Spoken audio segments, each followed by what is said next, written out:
Palmas Reales, Iglesia Bíblica Bautista, perfeccionando tu vida con la palabra de Dios.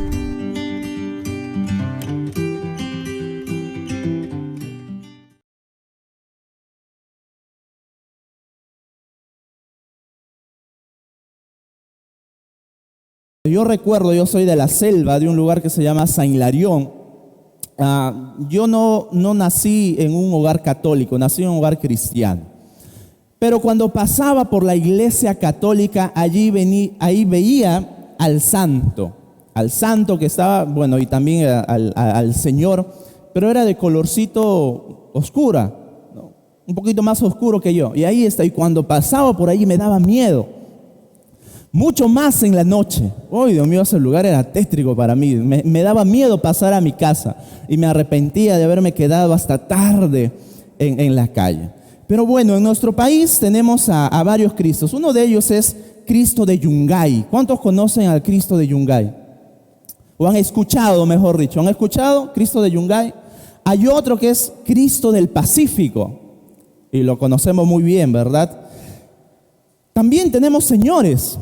Por ejemplo, el señor cautivo de Ayabaca, ¿verdad? El señor cautivo de Ayabaca. Permíteme leerlo para avanzar. El señor crucificado del Rímac. El señor de Áncara. El señor de Kayak, o Kayak, como puede ser. El señor de Huanca. El señor de los milagros. No sabía que había dos, de Arequipa y señor de los milagros de Lima. El señor de los temblores. Dios mío, yo no quiero adorar eso. Otro es el señor de Luren. Otro es el señor de Muruay. Otro es el señor del mar. Otro es el señor del santuario santísimo de Santa Catalina y no sé qué otra cosa más, y etcétera. Bueno, estos señores o Cristos muestran que gobiernan o sobre todo tienen alguna representación en cierto lugar, sobre ciertas cosas también. Es decir, son señores de algo o de algún otro lugar. Bueno, mis hermanos, en esta mañana lo que yo quiero ver con ustedes es que nuestro Dios, el Señor de los señores, Él no tiene fronteras. El Señor a quien realmente nosotros adoramos no es el Señor de un solo lugar o de algo. Mis hermanos, el Señor a quien adoramos no tiene fronteras y puede ser adorado. Por lo tanto, tiene la autoridad, tiene el derecho de juzgar a toda su creación. Ese es el Señor a quien nosotros le rendimos nuestra adoración.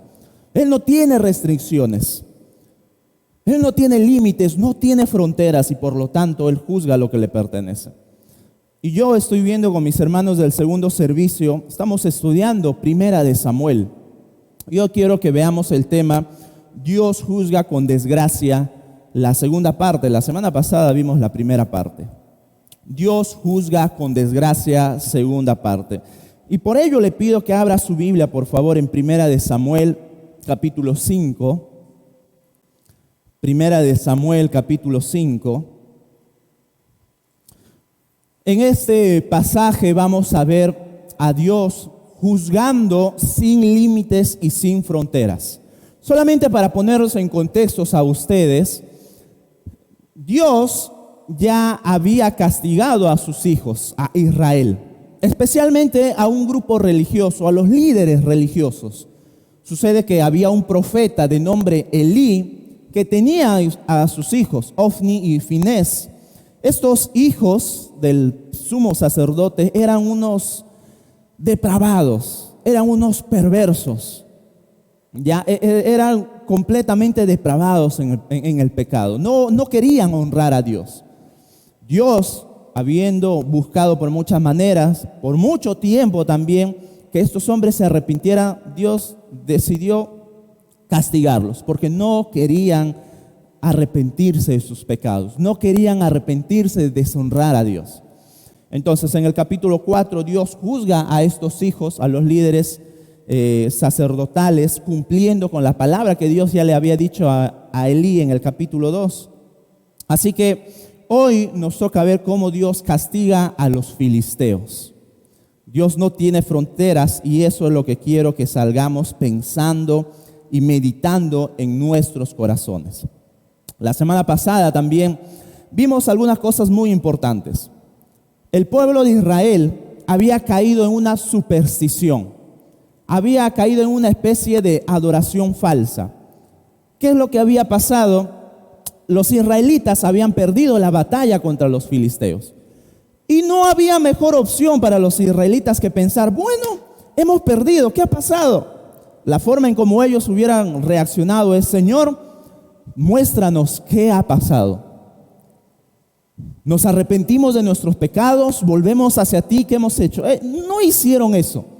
La forma en cómo ellos reaccionaron es, bueno, perdimos la guerra, ¿qué hacemos? Hay que traer el arca de Dios a la guerra para poder ganar la guerra.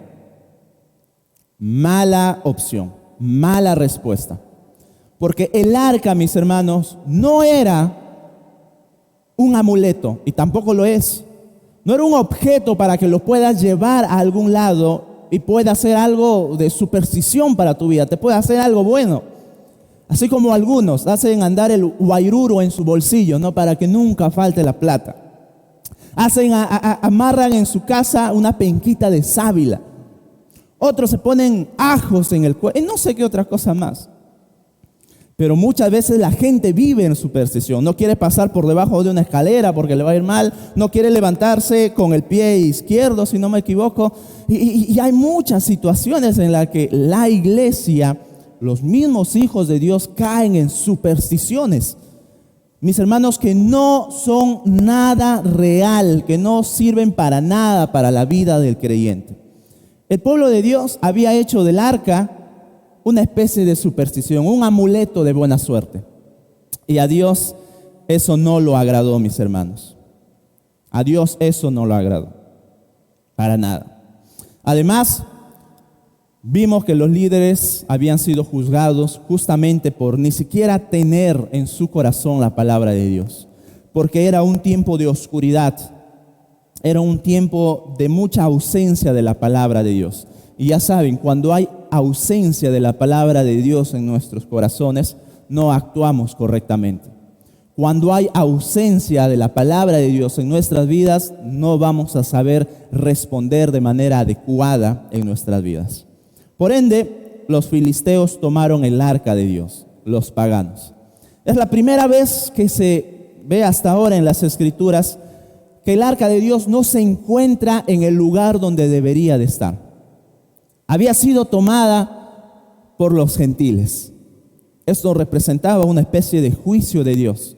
La segunda vez que el arca de Dios no está en su sitio es cuando Dios destruye Jerusalén a mano de los babilonios, cuando ellos también llevan el arca de Dios y todas las pertenencias que había en el templo. Hoy vamos a ver a Dios juzgando con autoridad, mis hermanos. Capítulo 5 del libro de Primera de Samuel. Como lo estamos haciendo, no vamos a leer todo de una sola, vamos a ir versos por versos según tenemos que ver. Capítulo 1 de Primera de Samuel, verso 5. Dice así: Cuando los filisteos capturaron el arca de Dios, la llevaron desde Ebenezer a Asdod. Y tomaron los filisteos el arca de Dios y la metieron en la casa de Dagón y la pusieron junto a Dagón. Aquí está. Primeramente, el arca de Dios se encuentra en manos de los filisteos. ¿Y qué es lo que hacen estos filisteos? Gente gentil, gente que no tiene a Dios, que no conoce a Dios, es rendirle adoración a su Dios. El Dios, uno de los tantos dioses de los filisteos, es Dagón. Dagón tenía la representación de mitad pez y mitad humano. Así lo pueden buscar ustedes en internet. La forma que tenía, la representación que tenía era mitad pez y mitad humano. Y la razón por la que estos hombres filisteos pusieron el arca de Dios dentro del templo era para demostrar la victoria que tenían sobre Israel. Era para tener como recuerdo una reliquia de la victoria contra Israel. Hemos ganado a Israel. Vamos a poner este arca que representa la presencia de Dios en el templo de los filisteos. ¿Y qué creen que pasó, mis hermanos? Estos hombres filisteos estaban convencidos no solo de que han derrotado a Dagón, sino que traen como una forma de ofrenda hacia su Dios. Aquí te traemos, Dagón, nuestra victoria, y gracias a ti te lo estamos presentando. Una victoria más que tenemos para ti. Ellos estaban convencidos de eso. Ellos estaban muy seguros de que su ofrenda era adorar a su Dios, mis hermanos, cuando no era para nada así. Y esto es una completa blasfemia contra Dios. No que otras naciones lo adoren al Dios verdadero, sino que es una blasfemia de que puedan tomar el arca, un objeto, como si fuera Dios. El arca nunca era Dios. El arca nunca debía ser tomada como Dios mismo. Representaba la presencia de Dios en medio del pueblo, pero no era para ser adorada. No era para que rindan culto a ese objeto. No era para que rindan adoración a algo. Ni siquiera para que la prendan velitas, mis hermanos. Para nada. Esto es una blasfemia contra Dios. Y cuando hay blasfemia contra Dios, Dios responde. Dios responde porque Él no permite que su nombre sea deshonrado. Versículo 3. Y cuando al siguiente día los de Asdod se levantaron de mañana, he aquí Dagón postrado en tierra delante del arca de Jehová. Y tomaron a Dagón y lo volvieron a su lugar. ¿Qué creen que estaba haciendo esta estatua? Estaba postrado, mis hermanos. Estaba adorando a la presencia de Dios. Estaba adorando al arca, que era el objeto con mucha más representación e importancia para el pueblo de Dios. Y Dios en su soberanía está empezando a demostrar aquí su autoridad contra los filisteos. La estatua postrado, adorando al verdadero Dios. El Dios de los filisteos, ni siquiera podía levantarse por sí solo. El Dios de los filisteos ni siquiera podría ponerse en su lugar por sí solo. Como dice el verso 3, la parte final. Y tomaron a Dagón y lo volvieron a su lugar. ¿Qué nos muestra eso? La impotencia del Dios de los filisteos. La impotencia de un objeto que ni siquiera tiene poder para volver a su lugar. Este Dios de los filisteos tuvo que ser cargado, tuvo que ser levantado. Alguien preguntó en una ocasión, tú, ¿a quién Dios adoras? ¿O a qué Dios adoras? ¿Al que tienes que cargar o al que te carga? ¿A quién Dios adoras? ¿Al que tienes que cargar o al que te carga? El único Dios a quien nosotros adoramos, mis hermanos, es el Dios que nos carga, es el Dios que nos levanta, que nos sostiene. A ese Dios es al que nosotros realmente le damos la gloria y le damos la honra. Porque una imagen no tiene ni siquiera la autoridad o el poder de poder sostenerse a sí mismo. Eso es lo que Dios está mostrando aquí. Esta estatua ni siquiera tenía la independencia de guardarse por sí solo, de cuidarse por sí solo, mucho menos cuidar a otros. Una estatua, adorando una estatua, no, ¿en qué uso de razón cabe eso? Más adelante el salmista dice en 115, pueden acompañarme, Salmo 115, verso 3 al 9. Salmo 115, verso 3 al 9 dice: nuestro Dios está en los cielos, afirmando de que nuestro Dios no es un Dios que vive en lugares específicamente, sobre un techo, sobre un lugar. No, nuestro Dios está en los cielos. Todo lo que quiso, ha hecho. Los ídolos de ellos son plata y oro. Mire cómo lo demuestra el salmista. Son obras de manos, ¿de qué? De hombres. Tiene boca, mas no hablan. Tienen ojos, mas no ven. Orejas tienen, mas no oyen. Tienen narices, mas no huelen. Manos tienen, mas no palpan. Tienen pies, mas no andan. No hablan con su garganta. Semejantes a ellos son los que los hacen, y cualquiera que confía en ellos. Oh Israel, confía en Jehová. Él es tu ayuda y tu escudo. Te vuelvo a preguntar, ¿a quién adoras? ¿A un Dios que tienes que cargar o a un Dios que te carga, que te levanta y te sostiene? ¿A quién Dios adoras? Y no solamente pensemos, mis hermanos, en idolatría sobre una estatua, algo a que le estamos prendiendo velitas, a algún objeto, alguna imagen. No solamente pensemos en eso. Pensemos también, mis hermanos, como dice Colosenses, más los malos deseos, la avaricia, todo ello es idolatría. En Colosenses capítulo 3, versículo 5.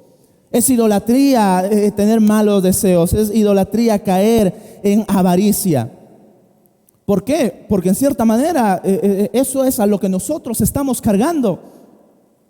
Al dinero, literalmente tú lo cargas en tu bolsillo. Si tú vives para la moda, si tú vives para honrar tu propio cuerpo, tú mismo te estás cargando. Tú tienes un ídolo en tu corazón. Malos deseos, avaricia, literalmente son ídolos en nuestros corazones. Y los estamos cargando y los estamos cuidando. Y ni siquiera nos estamos dando cuenta. No, quizás tienes alguna imagen, algún objeto o estatua en tu casa, pero sí puedes estar teniendo idolatría contigo mismo. Y cuidado, porque a Dios no le agrada eso. Es idolatría y atenta contra la propia gloria y soberanía que debemos dar a nuestro Dios. Y por si fuera poco, Dios quería demostrar más su poder. Dios quería demostrar más su autoridad. Versículo 4. Y volviéndose a levantar de mañana el siguiente día, he aquí que Dagón había caído postrado en tierra delante del arca de Jehová. Y la cabeza de Dagón y las dos palmas de sus manos estaban cortadas sobre el umbral, habiéndole quedado a Dagón el tronco solamente. La cabeza y las palmas de sus manos, o sobre todo lo que tenía las extremidades, le habían sido cortadas. Solamente estaba del cuello para abajo, nada más. Eso era lo único que le había quedado a esta estatua. ¿Y qué nos muestra eso? Eso era señal de muerte. Según leemos en los textos antiguos, si no tiene cuello, no tiene cabeza, no tiene extremidades, está muerto, es algo que no sirve. Y Dios le estaba demostrando a los filisteos que esa estatua, a ese Dios a quien adoran, está muerto. Ese Dios a quien sirven realmente estaba muerto y ni siquiera tenía vida.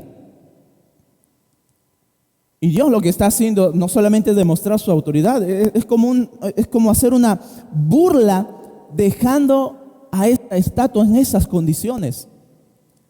Una vez más lo había derribado, lo había tumbado. ¿Cómo reaccionaron los filisteos? Versículo 5. Por esta causa los sacerdotes de Dagón y todos los que entran en el templo de Dagón no pisan el umbral de Dagón en Asdod hasta hoy. Hasta aquel tiempo en el cual estaba escribiendo el autor. Superstición.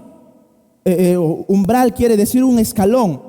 Al parecer la estatua había caído en un escalón y los sacerdotes supersticiosos no querían pisar ese escalón por maldición, por temor. Había muerto nuestro Dios. ¿Qué está pasando? No hay que pisarlo. No hay que pisarlo, porque allí estuvo nuestra estatua, nuestro Dios. Esa es la forma, mis hermanos, en cómo Dios empieza a juzgar.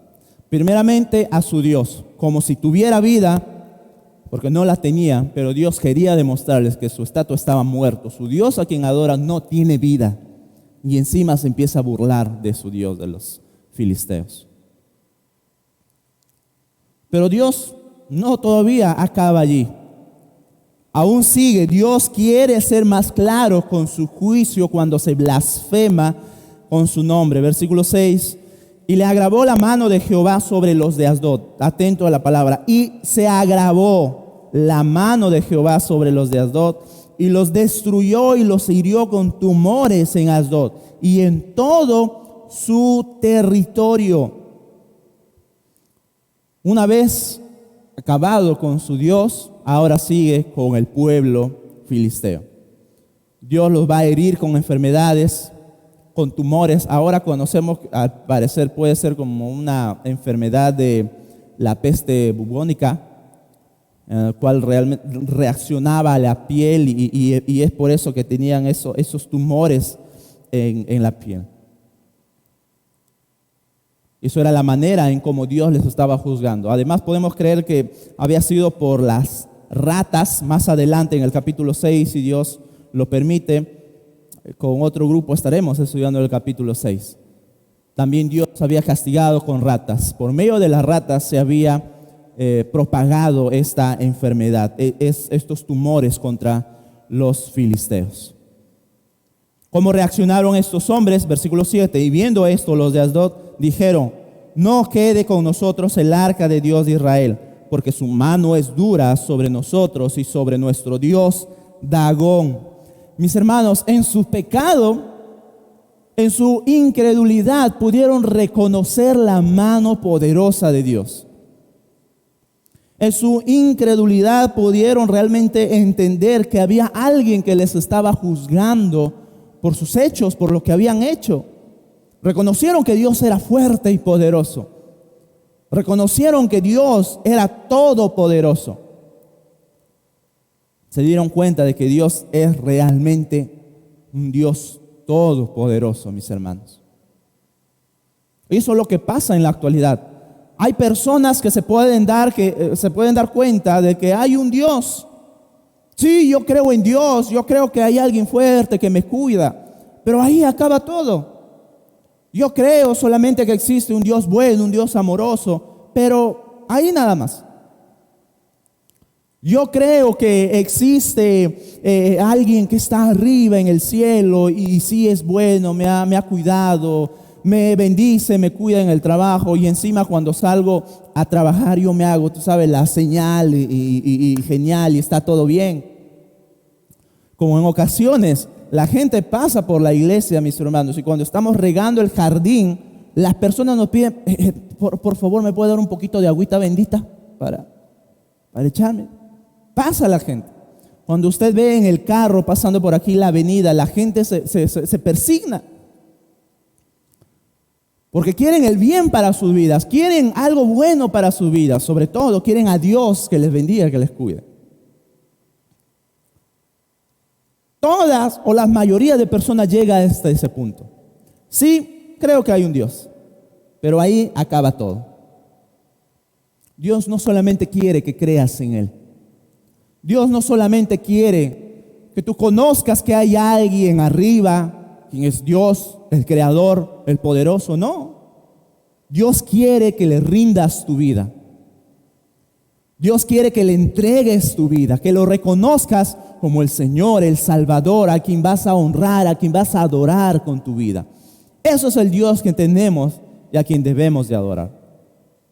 ¿Y qué creen que hicieron estos hombres filisteos? En su incredulidad quedaron hasta allí nada más. Dios es fuerte, poderoso, nos está castigando.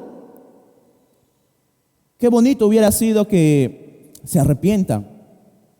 Qué bonito hubiera sido que doblen sus rodillas y pidan perdón a Dios. Pero nada. Dijeron: no se quede con nosotros. Hay que sacarlo, porque hay de nosotros por lo que estamos viviendo. Hay de nosotros por lo que nos está sucediendo en nuestra vida. Mis hermanos, estos hombres reconocieron que Dios era fuerte y poderoso. ¿Qué nos está demostrando Dios hasta aquí? Su poder. Que no hay nadie como Él. Amén. No hay nadie como nuestro Dios. No hay nadie como nuestro Yahvé, el Dios de los ejércitos, a quien adoramos y le rendimos nuestra adoración. No hay nadie como nuestro Señor, mis hermanos. Una vez que estos hombres se deshicieron del arca por temor a seguir siendo heridos o muertos, escuchen lo que dice verso 8. Convocaron pues a todos los príncipes de los filisteos y les dijeron: ¿qué haremos del arca de Dios de Israel? Y ellos respondieron: pásese el arca de Dios de Israel a Gat. Y pasaron allá el arca de Dios de Israel. El país, o como otros lo llaman, la Confederación de los Filisteos, estaba compuesto por 5 ciudades principales. Y se juntan los príncipes. Más adelante también vemos los 5 príncipes, los 5 nombres. Uno era Asdod, otro es Gaza, otro es Ecrón, otro es Ascalón y otro es Gat. Lo que dice el versículo próximo, mis hermanos: y pases el arca al Dios, del Dios de Israel a Gat. Se estaban obviamente deshaciendo del arca, pero lo que nos muestra es que Dios desde ya empieza a mostrar su poder, porque más adelante empieza a salir un hombre. Puede ser que no conocía al Dios de Israel, que había herido a su pueblo. De este mismo lugar, Gat. ¿Saben quién era? Goliat. Si Dios nos permite, en algún momento llegaremos todavía a esos capítulos. Pero veremos que este hombre se levanta en contra de Dios de Israel también. Al parecer habían pasado muchos años, seguramente no habían conocido de Dios, no habían escuchado del castigo y de Dios que había hecho contra estos hombres filisteos por su pecado. Pero ¿qué es lo que Dios hace también en Gat? Versículo 9. Y aconteció que cuando le habían pasado, la mano de Jehová estuvo contra la ciudad con gran quebrantamiento y afligió los hombres de aquella ciudad, desde el chico hasta el grande, y se llenaron de tumores. La gente de Gat, los gatitas, también sufrieron el castigo de Dios. No se salvaron ni siquiera los más pequeños. No se salvaron ni siquiera las criaturas, mis hermanos. Ellos no esperaron mucho tiempo, se deshicieron rápidamente del arca de Dios por temor a ellos. El capítulo 6, versículo 1 nos dice cuánto tiempo estuvo el arca en la tierra de los filisteos. Estuvo el arca de Jehová en la tierra de los filisteos, ¿cuánto? 7 meses. Los que no entendían el castigo de Dios sufrieron más porque tuvieron el arca de Dios más en sus manos. Los gatitas se dieron cuenta prontamente. Pero no solamente termina ahí. Versículo 10. Entonces enviaron el arca de Dios ¿a dónde? A Ecrón. Y cuando el arca de Dios vino a Ecrón, los ecronitas dieron voces diciendo: han pasado a nosotros el arca de Dios de Israel para matarnos a nosotros y a nuestro pueblo. Ya nos han enviado. Se dieron cuenta rápidamente estos hombres. ¿Cómo respondieron? Versículo 11. Y enviaron y reunieron a todos los príncipes de los filisteos, diciendo: enviad el arca del Dios de Israel y vuélvase a su lugar, y no nos mate a nosotros ni a nuestro pueblo, porque había consternación de muerte en toda la ciudad, y la mano de Dios se había agravado allí. Tampoco se escaparon. 7 meses el arca de Dios estuvo fuera del pueblo de Israel. Y durante esos 7 meses Dios castigó a los que lo tenían, porque estaban blasfemando contra el nombre de Dios, mis hermanos. Estos ecronitas dijeron: ¡ni loco! ¿Por qué queremos tener a este arca si nos está matando? Hay una maldición con nosotros si los tenemos entre nosotros. Ellos rápidamente juntaron a todo el pueblo y dijeron: hay que devolverle a los israelitas. Hay que devolverlo. Notemos, mis hermanos, expresamente que Dios estaba juzgando a estos pueblos. La parte final del versículo 11. Porque había consternación de muerte en toda la ciudad y la mano de Dios se había agravado allí. Nadie se escapó. Dios empezó a juzgar con poder y autoridad por causa de la blasfemia que los filisteos habían hecho contra el nombre de Jehová. Versículo 12. Y los que no morían eran heridos de tumores, y el clamor de la ciudad subía al cielo. Los que se salvaban clamaban por sanidad, clamaban para que no mueran. Me hace recordar en el tiempo de la pandemia. Mucha gente postrado en cama, empezaron a reconocer a Dios. Empezaron a clamar: Señor, si me sanas, yo te voy a servir. He conocido personas así. Y ahora no hay ninguno de ellos, o la mayoría de los que yo he podido conocer. Se olvidaron de su clamor a Dios. Se olvidaron del sufrimiento en el cual estaban. Se olvidaron sus palabras que dieron a Dios, sus promesas, y ahora están alejados de Dios. Simplemente clamaron por un auxilio en su desesperación, pero no fueron capaces de cumplir su promesa ante Dios. Y los que no morían eran heridos de tumores, y el clamor de la ciudad subía al cielo. Mis hermanos, ¿qué es lo que nos está demostrando Dios aquí ya para finalizar? El poder de Dios no tiene límites. El poder de Dios no tiene límites. Dios puede juzgar no solamente a sus hijos, también puede juzgar a los que se burlan de Él. Dios tiene la autoridad sobre toda su creación, mis hermanos, y Él puede juzgar a toda su creación.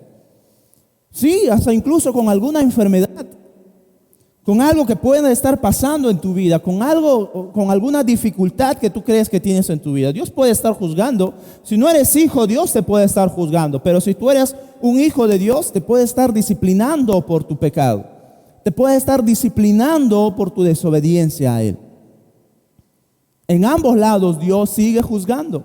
En ambos lados Dios sigue ejerciendo su autoridad en su creación.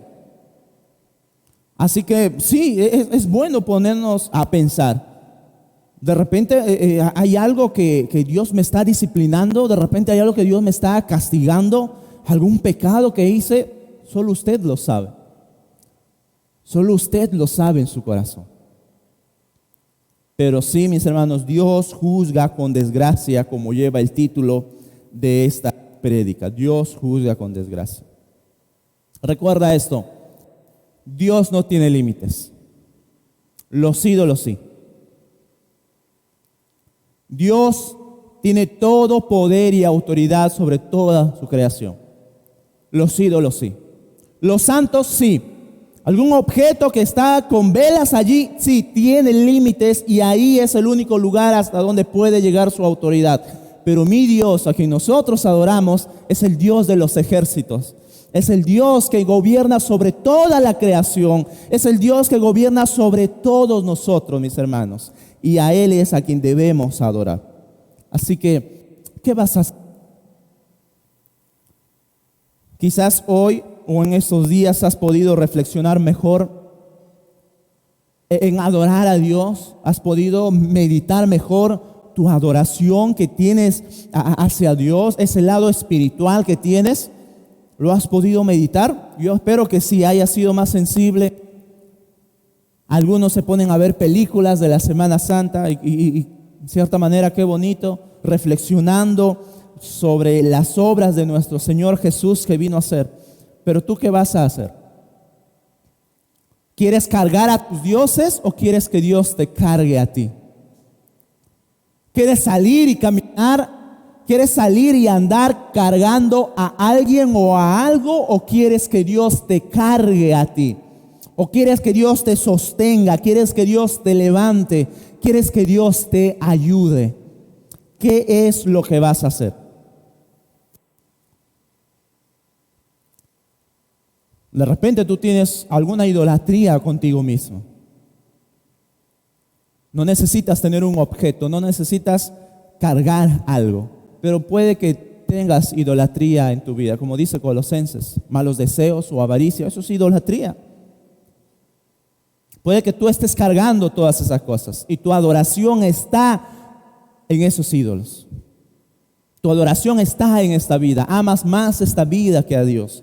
Amas más tus cosas que a Dios. Estás dispuesto a honrar. Estás dispuesto a cuidar a tus cosas. Estás dispuesto a cuidar a lo que tienes. Pero a Dios en último lugar. A Dios en la última lista, en la última fila, allí en la lista. Mis hermanos, venimos para que puedas adorar un verdadero Dios. A este Dios que te ayuda, a este Dios que te levanta, que te sostiene, que te acompaña a todos lugares, a este Dios todopoderoso que está con nosotros en nuestro día a día, demostrándonos su gran amor, enviando al Hijo, a su Hijo, a morir por nosotros.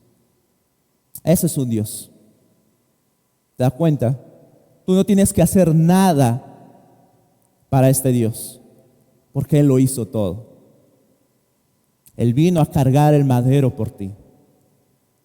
Él vino a dar su vida por ti y por mí. Este es el Dios a quien adoramos. Nosotros no podemos hacer nada.